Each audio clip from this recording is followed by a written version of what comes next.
Shri Sachchidananda Sadhguru Sainath Maharaj key జై.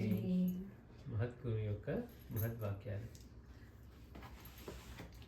ఒకసారి ఒక ఆవిడ స్వామీజీతో గంటల తరబడి తన ఇంటి వాళ్ళ మీద ఫిర్యాదు చేస్తూ ఉంటే వాడి శ్రద్ధగా వింటూ ఉన్న స్వామివారి సహనాన్ని చూసి విస్తుపోయిన ఒక భక్తుడు, మనం స్వామివారి చేతిలో చెప్పుకున్నాం, ఇద్దరు కూర్చున్నారట. ఒక ఆవిడ వచ్చారు రాత్రిపూట, పైగా వచ్చి ఇక స్వామివారికి ఎట్లా చెప్తున్నారంటే వాళ్ళ ఇంట్లో వాళ్ళ మీద, అత్త మీద, వాళ్ళ మీద చెప్తా ఉంటే స్వామి కూడా ఎంతో లీనమైపోయారట. చూసేవాడికి ఎట్లా ఉంది, ఏంటి స్వామి ఇవన్నీ చెప్తుంది ఇట్లా వింటున్నారని.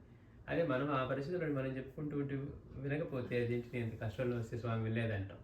అదే మనం పక్కనుంటే ఇట్లాంటివన్నీ చెప్తుంటే కూడా స్వామి వింటున్నారు, ఏమి ఖండించలేదే, లేకపోతే ఆపేయమని చెప్పలేదే అనుకుంటాం. అంటే జడ్జిమెంటల్గా ఉంటాం.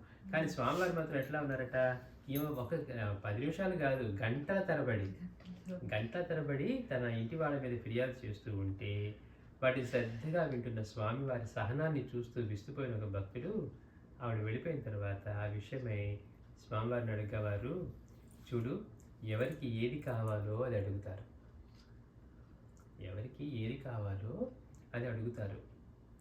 మనసులో ఏది ఉంటే అదే బయటికి వస్తుంది కదా.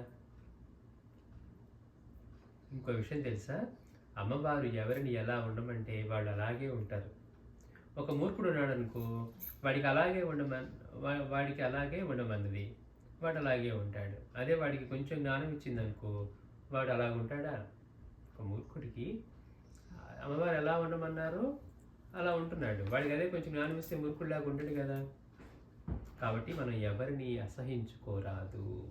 అదేంటి స్వామీజీ దగ్గరికి వచ్చి ఏదో సాధన గురించో మంత్రాల గురించో అడగాలి కానీ అని ఒక అభిప్రాయం ఉంటుంది మనకి. ఎందుకంటే వారు దానికి ఉద్దేశించిన వారని. కానీ ఆ విషయం స్వామివారికి తెలియదా? మనం ఏం చేస్తాం, బయట నుంచి కొంచెం విషయం తెలియగానే స్వామివారి రాకూడదు. అట్లాగే బాబాజీ కూడా అదే చేస్తూ ఉన్నారు. బాబా దగ్గరికి ఇట్లా కోరికలతో వాటితో రాకూడదు అంటే, మరి నువ్వు కూడా అలానే వచ్చావు అని బాబా చెప్తున్నారు. నా మొదట అందరూ నా దగ్గరికి కోరికలతోనే వస్తారు అని బాబా చూడడంలో.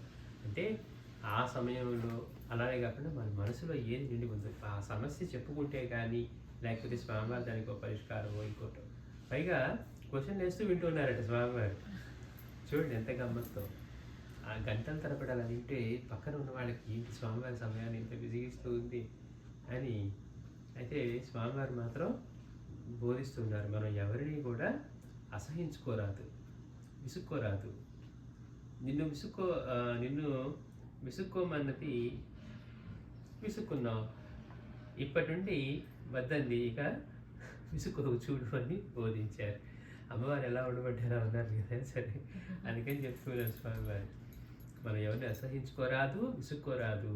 నిన్ను విసుక్కోమన్నది విసుక్కున్నావు, అయిపోయింది. ఇప్పటి నుండి వద్దంది, ఇక విసుక్కోకు అని చెప్పి స్వామివారు బోధించారట.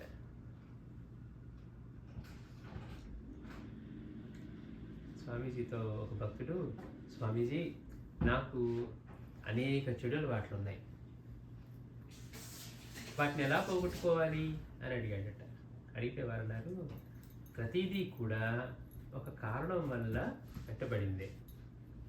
స్వామీజీ చెప్తున్నారు, ప్రతిదీ కూడా ఒక కారణం వల్ల పెట్టబడిందే, దాని పని అయిపోగానే అది పోతుంది. చెడు అలవాటు కూడా ప్రతిదీ కూడా ఒక కారణం వల్లే పెట్టబడింది, దాని పని అయిపోగానే అది పోతుంది. వాటి గురించి మనం ఆలోచించిన అవసరం లేదు. ధ్యాసే ధ్యానం. గురువు మీద ధ్యాస ఉంటే వాటి బలం తగ్గిపోతుంది అన్నారు. చెడు అలవాట్లు పోవాలన్నా కూడా గురువు మీద ధ్యాస పెట్టాలి. ధ్యాసే ధ్యానం. ధ్యానం అంటే వేరే ఏదో కాదు, మనం ధ్యాస పెట్టడమే. శ్వాస మీద పెడతామా, గురువు మీద పెడతామా, ఆ పెట్టే ధ్యాసే ధ్యానం.